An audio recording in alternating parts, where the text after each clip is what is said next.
Okey, saya nak tunjukkan tutorial macam mana kita nak daftar keahlian Pertubuhan Teknologi Inovasi dan Pendidikan Malaysia. Pertama, kita pergi kepada menu PTIPM. Dekat sini ada pendaftaran ahli PTIPM. Okay, kalau dekat sini dia ada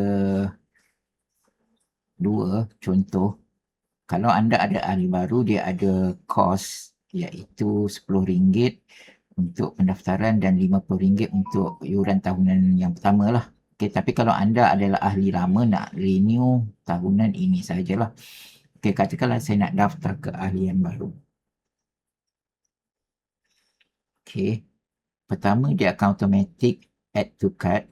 Okay, dekat sini tak ada, dah ada harga. Kalau you tak pasti, you boleh klik view cart untuk confirmkan lagi sekali. Okay, dalam kes ni, ini sajalah. Okay, proceed to checkout. Okay, masukkan nama.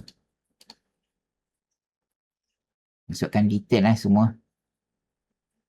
Okay, katakanlah saya nak bayar guna QR. Please order.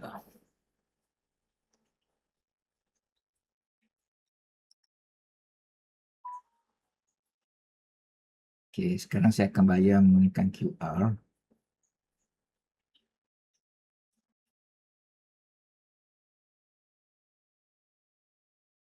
Okay, selepas saya confirmkan dekat handset saya tekan I complete payment via duit. Nama QR Okay, selepas kita buat bayaran, dia minta kita buat password account.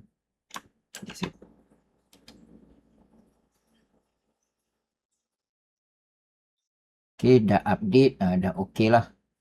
Okay, kalau kita check kita punya email pun. Okay, ni account.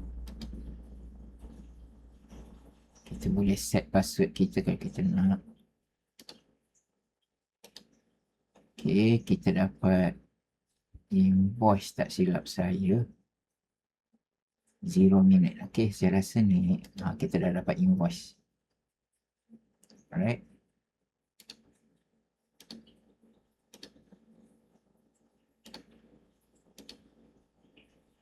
Right, saya rasa itu saja. Kalau anda nak kemaskini maklumat, anda boleh klik login. Tak ada masalah. Okay, dekat sini anda dapat lihat anda punya maklumat lah. Okay, apa yang anda pernah download, apa yang anda pernah order. Okay, nak update detail mungkin dekat sini lah. Okay, anda boleh update kalau nak update apa-apa dekat sini. Okay, saya rasa itu sahaja daripada saya. Sekian, terima kasih.